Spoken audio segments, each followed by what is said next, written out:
Hello doctors, I am back after a long time with your favorite rapid revision series. In today's video, we will be doing ENT ultra rapid revision in just 3 pages, which will cover almost 100% of the important questions for your upcoming FMGE and NEET PG exams, and it will be based on the previous exam trends.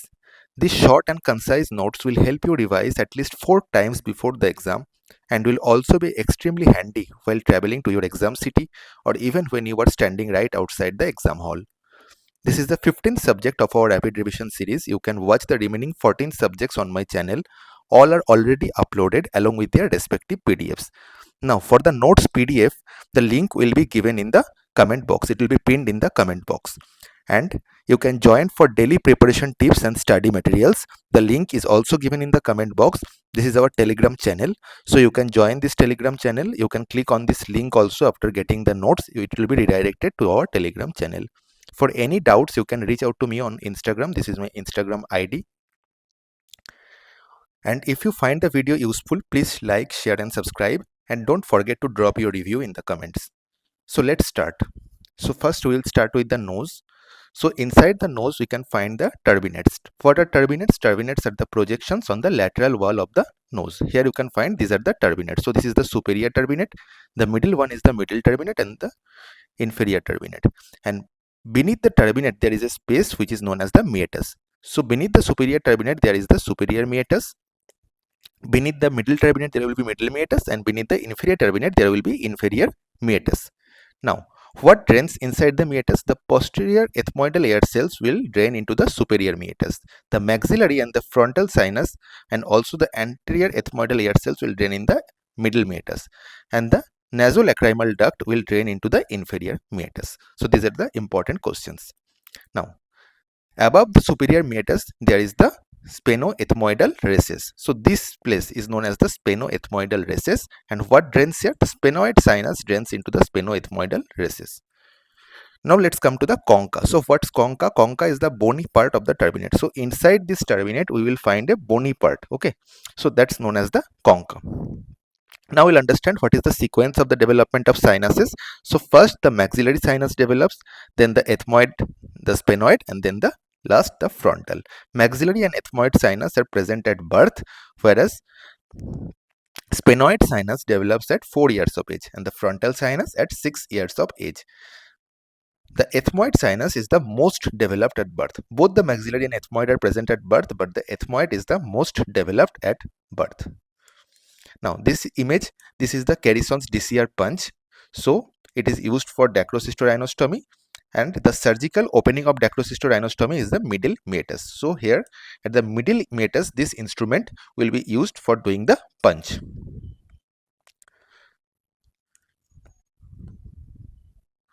So here this is the external nose. You can find it in the image. This is the external nose. So the external nose, here you can find the nasal bone.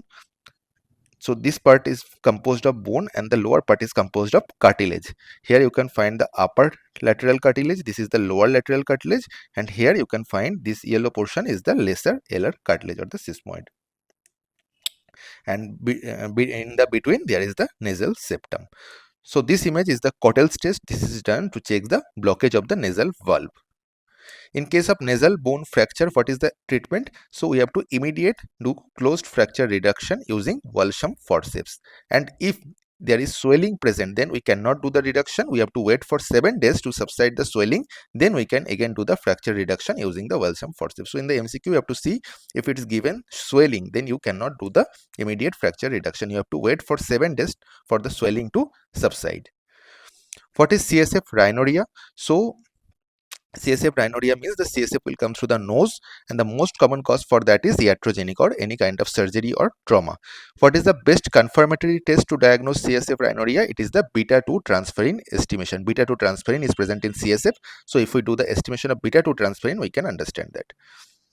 So this sign is the target or the halo sign. This is found in case of traumatic CSF leak, not in any normal CSF leak. It is found in traumatic CSF leak. The most common site is the fovea ethmoidalis, and the most common site of CSF leak is the cribriform plate. So this is the normal CSF leak. In general, the most common site is the cribriform plate, but for traumatic CSF leak, the most common site is fovea ethmoidalis.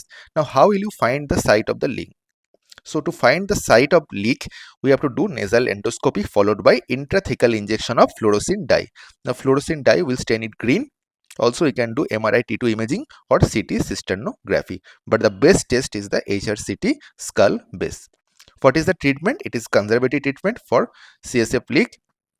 The treatment is conservative. We have to give bed rest and antibiotics. Now, what is choanal atresia? So, what is choana? Choana is the posterior opening of the nasal cavity. Now, if the posterior opening is blocked, then it is known as the choanal atresia. It is not formed. So, in bilateral atresia in the neonate, it is an emergency. It is an airway emergency. Why? Because neonates are obligatory nasal breathers. Neonates cannot breathe through mouth. So, if the nasal opening, the posterior opening of the nasal cavity is blocked, it is an emergency. Now, what we will find in the question, the important clue will be given that the baby is normally blue, but it turns pink on crying. Why it turns pink on crying? First it was blue, then when it was crying, the baby will be opening the mouth. Then the baby can breathe and it will turn pink. McGovern's technique. So, what is the McGovern's technique? It is the immediate treatment for the choanal atresia. In case of neonatal emergency, we have to put wide bore nipple in the mouth. In the image, you can see. Then we have to do tracheostomy, and after 1 year of age, we can do the recanalization surgery. Also, we have to apply mitomycin to keep the recanalization surgery, the surgical portion patent. We have to apply mitomycin. Now, in case of foreign body in the nose, what will be in the question? The clue will be given that a 6 to 7 year old school going child will come with a complaint of unilateral foul smelling nasal discharge and also epistaxis, bleeding from the nose. So then we have to identify that it's a foreign body in the nose. Now, if the foreign body is button battery or disc battery, we have to remove it urgently because the battery will release alkali, which will cause necrosis.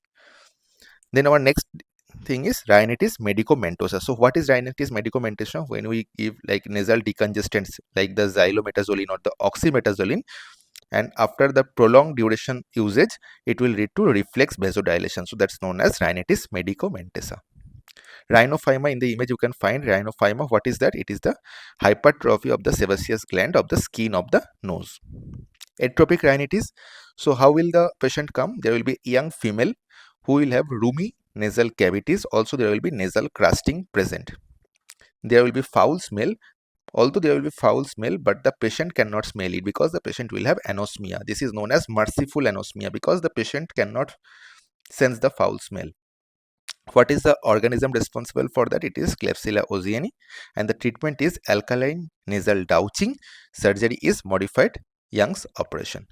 Now, in case of rhinoscleroma, you can find this is the rhinoscleroma. It is also known as woody nose. The presentation will be same. Again, a young female will come with complaints of roomy nasal cavity, nasal crusting, all the same presentation. Along with that, what extra will be in rhinoscleroma? There will be complaint of hard external nose. This nose will be hard external. Therefore, it is known as woody nose. And the organism responsible for rhinoscleroma is Klebsiella rhinoscleromatosis. Also, in the histopathology, we will find there will be Russell bodies and Mikulicz cells. So here you can find Russell bodies and Mikulicz cells. The treatment is, drug of choice for that is tetracycline and streptomycin, and rhinoscleroma is mostly common in North India. So in the case also, in the question also, it will be given Northern India. Rhinosporidiosis, it is common in South India, the coastal regions of South India. Rhinosporidiosis, here you can find it in the image. The organism responsible for that is Rhinosporidium seaberry. So in the name only, sea means the coastal areas. So Rhinosporidium seaberry, it is an aquatic protozoa. There will be given history of swimming in the pond or swimming in the sea, and what will be the presentation? In the image you can find there is a strawberry like nasal mass. Also there will be epistaxis. What is the treatment? Surgery, and after that we have to give dapsone. What is Ongren's line? So Ongren's line is the line from the medial canthus. From the medial canthus, it extends to the angle of the mandible. So this is the Ongren's line, and it is used for what? It is used for the prognosis of the cancer of maxillary sinus. Now, what is the use? Why will we use it for prognosis? So any cancer which is above this line, any cancer above this line means there will be poor prognosis, as it will be involving the orbit early. There will be early orbital involvement. Therefore, any cancer which is above this line will have poor prognosis. Below this line will have good prognosis. So it is used for the prognosis of cancer of maxillary sinus. Now here you can find this is the inverted papilloma of the nose. It is also known as Ringer's tumor. It is a benign tumor and locally invasive tumor. It will grow inwards. Therefore, it is known as inverted papilloma of the nose. In 10% of the cases, it will get malignant. What is the site of origin? The site of origin is the lateral wall of the nose. Treatment is medial maxillectomy. The lateral wall of the nose is actually the medial wall of the maxilla.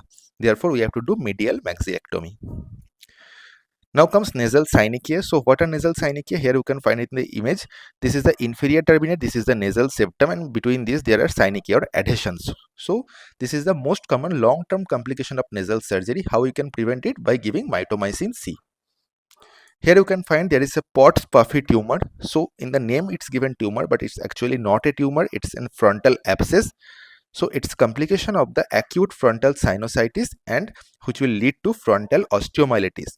Therefore, it is a periosteum frontal abscess. It's not a tumor, but it's called Pott's puffy tumor. Now here we can find an X-ray image. This is the Waters view. Waters view is the occipitomental view. Okay. And it is done with, if it is done with open mouth, it's mostly done with open mouth. If it's done with open mouth, it's known as the Pieris view. And what is the best sinus visible through this? It is the maxillary sinus. So here you can find this is the maxillary sinus which is visible in the Waters view. It shows almost all the sinus except posterior ethmoid. And what is Caldwell's view? Caldwell's view is the occipitofrontal view. Waters was occipitomental. Caldwell's is occipitofrontal view, and it is the best X-ray view for frontal and ethmoidal sinuses. Now let's see the ethmoidal air cells. So ethmoidal air cells can be divided into anterior and posterior. Anterior there are 2 to 8 cells. In posterior there can be 1 to 8 cells. Now, 2 among these 8 anterior cells are the most prominent. What are the most prominent? Bulla ethmoidalis, because it is the biggest of the anterior ethmoidal cells, and agar nasal, which is the anterior most ethmoidal air cells. In some people, it happens what? The ethmoidal air cells can grow at 3 unusual locations. So, if the unusual location is the orbital floor, this is known as the Haller cell. If the unusual location is close to the optic nerve, it is known as the Onodi cell. And if it is inside the middle turbinate, it is known as concha bullosa. So here you can, in the image, you can find this is the orbit. Here, this is the bulla ethmoidalis, is the biggest ethmoidal air cell. This is the maxillary sinus. And here, this is the axial CT scan. And here you can find this is the agar nasal cell. Now, Kallmann syndrome. So, what is Kallmann syndrome? It is anosmia along with infertility due to hypogonadism. So, what will be the complaint? The patient will come with difficult, like the patient cannot be able to smell things. Along with that, the patient will complain of infertility. Then the reason for infertility will be hypogonadism. Now, the patient of anosmia, how can you diagnose that? Because the patient of anosmia can still smell ammonia, because ammonia is not a smell, it is actually an irritant, because it is sensed through the trigeminal nerve. It's an irritant and it is not smelled, it is sensed through the trigeminal nerve. Now comes septal hematoma. So what is the treatment for septal hematoma? Blood collection in the septum. The treatment is aspiration and drainage, otherwise it will lead to septal perforation. So the patient will come with history of any trauma, then there is swelling of the nose and suddenly the nose will block, so bilateral nasal blockage. Most diseases cause perforation of the cartilaginous part of the septum. As I have shown it in the image, there is a bony part and cartilaginous part. So most of the diseases will cause perforation of the cartilaginous part of the septum, but tertiary syphilis will cause perforation of the bony part of the septum. Wegener's granulomatosis will cause perforation of both cartilaginous and bony part. What is the treatment of septal perforation? There will be surgical closure with the help of septal buttons. Here you can find in the image, this is the septal button. We have to do the surgical closure with the help of these buttons. Samterstrad, what is Samterstrad? There will be allergy to NSAIDs. It can be aspirin. There will be nasal polyp and bronchial asthma. So bronchial asthma, nasal polyp and allergy to aspirin, it is known as Samterstrad. Allergic fungal rhinosinusitis. So this is actually type 1 hypersensitivity reaction. There will be allergic nasal mucin. Along with that, there will be nasal polyp with fungal debris. So fungal debris, you can identify that on the CT scan. There will be heterogeneous double densities. This is the image of mucormycosis. It is a very common question in the exam. So the history will be young diabetic patient HIV positive patient, or can be COVID-19 or steroid therapy patient. The initial clinical presentation will be redness over the cheek, swelling, blurring of vision, or loose upper teeth. The late feature, as you can find in the image, is the black nasal mass and also the black discoloration around the eye. Black nasal mass, black discoloration around the eye.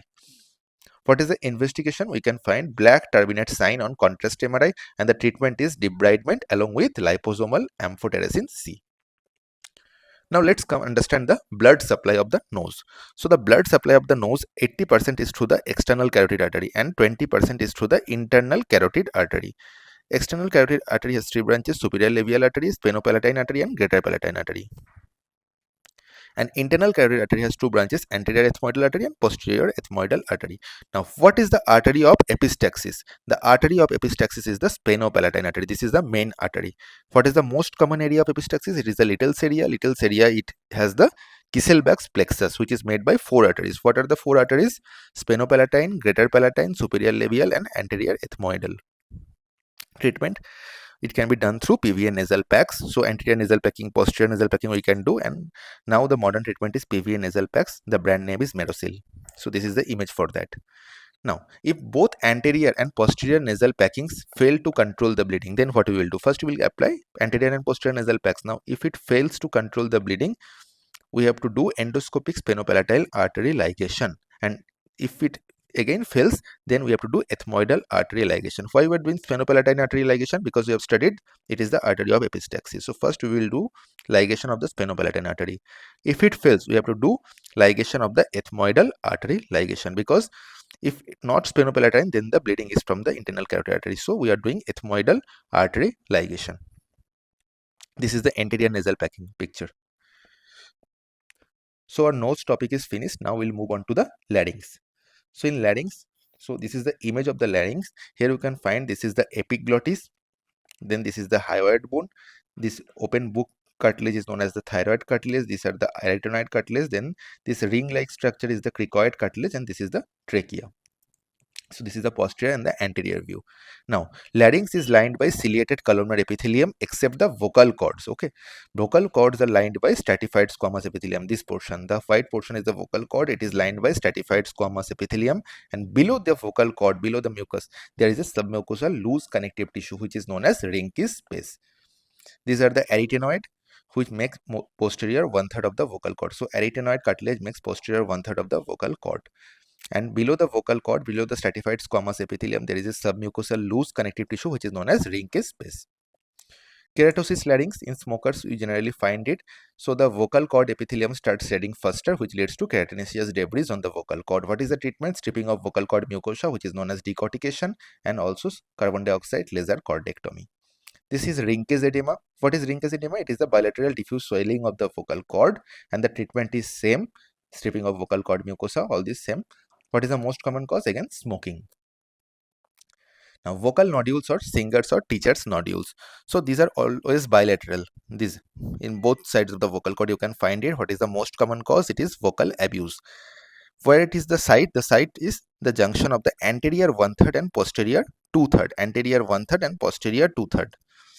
Treatment is voice rest, speech therapy along with PPI. If these vocal nodules, sometimes it may be due to the gastroesophageal reflux. So if it's due to the gastroesophageal reflux, you have to give PPIs. Then there is intubation granuloma. This you can find intubation granuloma. It is due to the faulty or prolonged intubation. Faulty intubation or prolonged intubation. It is again bilateral, and it is found at the junction of anterior 2/3 and posterior 1/3. Vocal nodules was anterior 1/3, posterior 2/3 junction. And intubation granuloma is at the junction of anterior 2/3 and posterior 1/3. What is the treatment? Microlaryngeal surgery. Then juvenile papilloma of larynx. So it is found in younger children. Organism responsible is HPV 6 and 11. It is multiple warty papillomatous lesions on the vocal cord. It is a pre-malignant disease, and treatment is carbon dioxide laser surgery. What are the agents which are used to decrease the recurrence of this juvenile papilloma of larynx? It can be international cidofovir, interferon alpha 2A, and bevacizumab. So these are the three agents which are used to decrease the recurrence of juvenile papilloma of larynx. Dysphonia plica ventricularis. So if a patient produces sound from the false vocal cords, what are the false vocal cords? So Here you can find this is the true vocal cords, but these are the false vocal cords. So if a patient is producing sound from the false vocal cords, it is known as dysphonia plica ventricularis. And what is the ventricle? So ventricle is the space between the true and the false vocal cords. Here you can find there is a mucosal outpouching from the ventricle. It is known as the saccule. If this saccule it becomes large, it will lead to laryngocele. It is found here. You can find laryngocele. It is found in trumpet blowers, and on pressing this area, there will be sound of the air leakage. This is known as Bryce's sign. What is the treatment? Surgery. Now coming to laryngomalacia. So the treatment is conservative. In case of laryngomalacia, here you can find omega-shaped epiglottis in the image, and it is the most common congenital anomaly of the larynx. So laryngomalacia is the most common congenital anomaly of larynx, and also it is the most common cause of neonatal stridor. What is the stridor? Stridor is present since birth. It will increase on crying, decrease in the prone position, and inspiratory stridor. So all the stridors which are involved in the supraglottis region, it will be inspiratory stridor. The cry sound here will be normal, but it will the stridor sound will increase on crying, and it will be decreasing in the prone position. Now in ENT, conservative treatment is done in 4 cases. What are those? Laryngomalacia, just now we have studied, unilateral vocal cord paralysis, CSF rhinorrhea already discussed, and traumatic perforation of the eardrum. Only in these 4 conditions there will be conservative treatment. Now, congenital supraglottic stenosis. So, in congenital supraglottic stenosis, what happens? Congenital subglottic stenosis, what happens? The subglottis will be narrower. So, according to the Cotton-Meyer grading, we can grade them into 4 grades: grade 1, grade 2, grade 3, and grade 4. In grade 1, the stenosis will be 0 to 50%. You can find in the image. Grade 2 stenosis will be 51 to 70%. Grade 3 71 to 99%, and grade 4 is full stenosis 100%. Now, what is the treatment? So for grade 1, it is conservative treatment. Grade 2 will be laser or dilatation along with mitomycin C to keep it patent. And grade 3 and 4 will be laryngotracheal reconstruction plus Montgomery's silicone tracheal T tube. Now we'll move on to pediatric laryngeal infections. So what is the first infection? It is the acute epiglottitis. Here you can find it in the image. Acute epiglottitis, it is found in 2 to 7-year-old children. It is a bacterial infection of the epiglottitis. The most common organism is the Streptococcus pneumoniae. The second is Haemophilus influenza B. Again, there will be inspiratory stridor. It is a severe respiratory difficulty, very severe respiratory difficulty. There will be drooling of saliva, hot potato voice, and the child will sit in a tripod position and try to breathe. So it is known as the tripod sign. On X-ray lateral view, what you will find? You will find a thumb sign. So this is the thumb sign on X-ray lateral view. Thumb sign, very, very important. What is the treatment? Treatment will be intubation. Then you have to give steroids. So since this is an airway emergency, first you have to intubate the child. The first thing, intubation. Then give steroids, antibiotics. Also, you have to avoid repeated laryngoscopy. Why? Because it will lead to increase the edema. The second infection is acute laryngotracheal bronchitis, which is also known as croup. It is not a bacterial, it is a viral infection. The most common organism is parainfluenza. It is found in 3 months to 3 years old children, and it is mild respiratory difficulty, not very severe. What is the most common presentation? Barking cough. In the X-ray, we will find stipple sign, which is the narrowing of the subglottic area. Here you can find stipple of the church, so there is the stipple sign.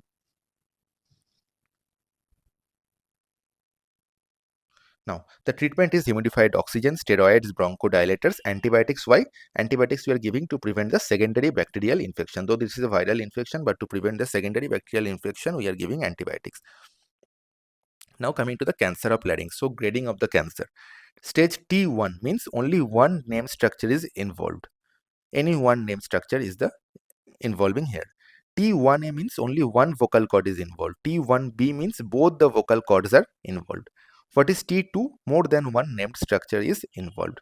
T3, here the vocal cord becomes fixed or immobile, or there is invasion of the pre-epiglottic and para-epiglottic space. So T3 is mainly vocal cord becomes fixed or immobile. T4 means invasion of the thyroid cartilage or extralaryngeal extension to neck structures like the thyroid gland. What is the treatment for T1 and T2? For T1 it is radiotherapy, for T2 it is radiotherapy or partial laryngectomy. If the lung function is normal, we can do partial laryngectomy. T3 and T4 we have to do total laryngectomy. Along with that, we can do or not do radical neck dissection, and after that we have to give radiotherapy. Now, after laryngectomy, when the larynx is removed, patient will use electrolarynx or artificial larynx. So, this is the image of electrolarynx or artificial larynx.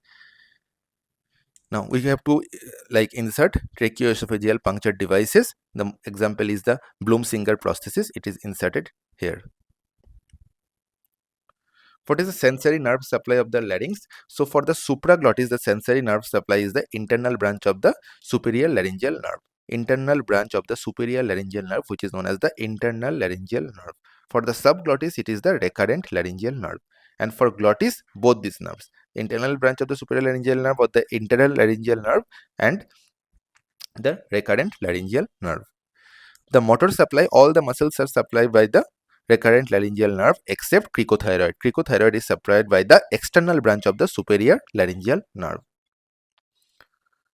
Now here you can find the right recurrent nerve and the left recurrent nerve. So these are the recurrent laryngeal nerve. This is the right, this is the left, the yellow one. Okay. So what happens? The right one goes through the subclavian artery. So the right is moving around the subclavian artery, where the left is going down around the arc of aorta. Now, since the left side has longer course, the chances of left cord paralysis is 4 times more than the right. Here you can find that this is the thyroid gland, and above the thyroid there is the superior laryngeal nerves, and below there are the recurrent laryngeal nerve. So if there is bilateral recurrent laryngeal nerve damage during any thyroid surgery, if both the nerves get damaged, what will happen? The cricothyroid will still be working. Why? Because all the muscles are supplied by the recurrent laryngeal nerves except the cricothyroid, which is supplied by the external branch of the superior laryngeal nerve. Now, since the cricothyroid is still working, the main function is adduction. So the vocal cords will come in adduction position. So what will be there? There will be bilateral abductor paralysis, and both the vocal cord will come in the midline. Now, there is a rule that we breathe with open vocal cord, but we speak with closed vocal cords. So what will happen if the vocal cord gets closed? So what will happen? The patient cannot breathe, but the patient can speak. The vocal cords have come in the midline. So what will happen? The vocal cords get closed. The patient can speak but cannot breathe. So what we have to do? We have to do immediate tracheostomy, and the definitive treatment is type 2 thyroplasty or lateralization of vocal cord. So since the vocal cord has come in the midline, we have to do the lateralization of vocal cord, which is known as type 2 thyroplasty. Now, what is bilateral adductor palsy? We have studied bilateral abductor. What is adductor palsy? If both the vagus nerve gets damaged, that is the recurrent laryngeal nerve and the superior laryngeal part of vagus. So there will be complete paralysis of the vocal cord. The vocal cord will come in cadaveric position or open position. What is the cadaveric position? Open position. So what happens here? The patient cannot speak here. Aphonia. Also, there can be aspiration pneumonia. What is the definitive treatment? It will be type 1 thyroplasty or medialization of vocal cord. Now, what is type 3 and type 4 thyroplasty? So type 3 is done in puberphonia or shortening of vocal cord, and type 4 is done in androphonia or lengthening of vocal cord. What is the image? This is the Heimlich maneuver. If there is a laryngeal foreign body, what you have to do? There is a history of choking while eating, so we have to give pressure in the epigastric area, and the pressure is given in the upward and backward direction. So upward and backward direction, this pressure is given in this direction. What is this image? This is the Portex PVC cup tracheostomy tube, and it is the best tracheostomy tube given in adults or ICU patients. And what is the usefulness of this cuff? So the cuffs will prevent aspiration. So Portex PVC cupped tracheostomy tube. So our larynx part is complete. Now we'll move on to the pharynx. So in pharynx, you will find there is adenoid hypertrophy. So what happens here? You can find adenoid hypertrophy. This is found in school-age children. The adenoid tissue, which is just behind the eustachian tube, this is found in school-age children. If this becomes hypertrophied, the choana will get completely blocked. The posterior opening of the nose will get completely blocked. What will happen then? The patient will have to breathe through the mouth. So this is the adenoid phase. The patient is breathing through the mouth. Along with that, there will be hearing loss and glue ear. Hearing loss, why? Because it has blocked the eustachian tube also. So the common complaint will be the patient will come with mouth breathing child along with hearing loss and glue ear. Now, what is the position of the patient we have to do during the surgery? We have to place the patient in the rose position. Rose position means extension of neck on chest, extension of neck on chest, and extension of head on the neck. But Overextension of the neck can lead to atlantoaxial subluxation, that is the C1 C2 subluxation, and this is known as the Grizzle syndrome. The overextension of neck which is leading to atlantoaxial subluxation, this is known as the Grizzle syndrome. Now let's move on to the nasopharyngeal carcinoma. So it is caused by the Epstein-Barr virus. The site is fossa of Rosenmuller. What is the fossa of Rosenmuller? So just below the eustachian tube, if an arrow is given there, this is known as the fossa of Rosenmuller. There will be history of adult patient which develops glue ear only on one side. So if an adult patient is developing glue ear only on one side, it is the most common presentation, and we can find there will be secondary neck nodes present due to the metastatic cervical lymphadenopathy. Trotter's triad is found in nasopharyngeal carcinoma. What is the Trotter's triad? The mnemonic for that is NPC, means nasopharyngeal carcinoma. N means there will be neuralgia in the temporoparietal area. There will be palatal palsy, and C is for conductive hearing loss. The treatment is chemoradiation. If chemoradiation is not given, then we have to give radiotherapy. Juvenile nasopharyngeal angiofibroma.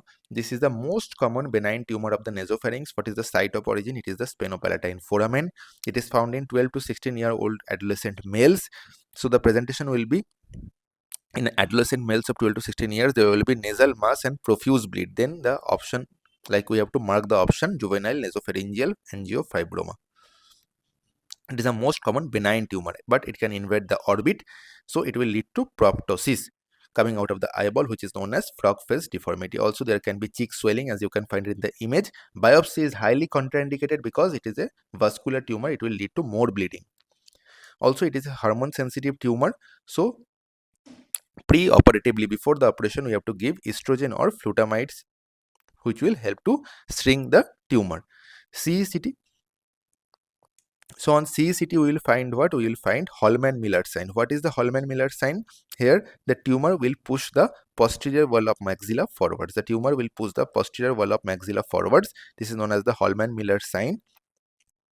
And we have to find the blood supply, like we can do the angiography to find out the source of the blood coming. So this is the maxillary artery, and that's the main source of blood supply. So we can do pre-operative embolization of the maxillary artery to reduce bleeding during the operation. But Holman-Miller sign, this is very important question in the exam. Last year FMG also this question came. In CCT, Holman-Miller sign means the tumor, here the tumor was there, the tumor is now pushing to the posterior wall of the maxilla. Here this is the normal wall, this is the pushing of the posterior wall of maxilla. So this is known as Holman-Miller sign. Now, what is quinsy? Quinsy is peritonsillar abscess. So there is collection of pus between the tonsil and its bed. So what happens here? This is the quinsy. There is a collection of pus between tonsil and its bed. Now what will happen? The uvula will be pushed to the other side. Here you can find if the uvula was in the middle, due to the quinsy, the uvula is pushed to the other side. This is the deviated uvula. And the tonsil is pushed medially. But there will be no outer neck swelling. No outer neck swelling. This is the important point. What are the clinical features? There will be hot potato or plummy voice, trismus. Why? Due to the spasm of medial pterygoid muscle. Now, trismus means the patient will have difficulty in opening the mouth. Why? Due to the spasm of the medial pterygoid muscle. If in the question, if the same clinical features are given along with outer neck swelling at the angle of mandible, here you can find at the angle of mandible there is outer neck swelling. Then it will not be quinsy, because in quinsy there is no outer neck swelling. It will be parapharyngeal abscess. Now, another disease like the same type of name, Quincke's. So what is Quincke's disease? This is not quinsy, this is Quincke's disease. What? This is the angioneurotic edema of the uvula. There is the edema of the uvula. Ludwig's angina, this is the infection of the floor of the mouth. Here you can find floor of the mouth infection in the submandibular space. Sorry. The clinical features here will be dental infection. Then there will be chin swelling and trismus, difficulty in opening the mouth. Acute retropharyngeal abscess, the clinical features will be young child with respiratory distress, inspiratory stridor, drooling of saliva, hot potato voice. In the X-ray image will be given there. Here you can find widening of the prevertebral shadow. Retropharyngeal means beyond the pharynx, behind the pharynx, in front of the vertebra, there will be formation of abscess. Now, two structures lie in the bed of the tonsil. What are those two structures? Styloid process and glossopharyngeal nerve, which is the ninth nerve. So if there is long styloid process which will touch the ninth nerve, it will lead to throat pain which is referred to the ear. This is known as the Eagle syndrome or stylgia. If throat pain is referred to the ear, means there is a long styloid process which is touching the ninth nerve. The treatment is styloidectomy. Uvulopalatopharyngoplasty. It is done in obstructive sleep apnea. Tonsillolith means there is a stone like the keratinaceous debris which is accumulated in the tonsil. It can be due to the food particles or any infection. The main blood supply of tonsil is tonsillar branch of facial artery. What is the venous drainage of tonsil? It is the paratonsillar vein. The main source of bleeding during tonsillectomy. So this paratonsillar vein is the main source of bleeding during tonsillectomy, the tonsil operation. The main blood supply of tonsil is tonsillar branch of facial artery. Now, there are three types of hemorrhages in tonsillectomy while doing the tonsil surgery. What are those? Primary hemorrhage. Primary hemorrhage is which happening during the surgery. Second is the reactionary hemorrhage, which is the post-operative. Means within 24 hours of surgery there is bleeding. Why? Due to the slippage of ligature, and it is an emergency situation. What is the treatment? We have to do immediate re-exploration surgery. Then there comes secondary hemorrhage, which happens after 24 hours, mostly after 5th day. Why? Due to the infection of the tonsillar fossa. We have to give IV antibiotics. The treatment is IV antibiotics. Now, whitish membrane over the tonsil. Here you can find there is whitish membrane over the tonsil. It can be due to various factors. So let's discuss them. It can be due to acute membranous tonsillitis. The most common organism is Strep pyogenes, Streptococcus pyogenes. Then there is infection mononucleosis, which is due to Epstein-Barr virus. It can be due to diphtheria. So this can be diphtheria patches. So diphtheria patches are actually a pseudomembrane and it bleeds on removal. So that's the differentiating point. Diphtheria patch will be bleeding on removal.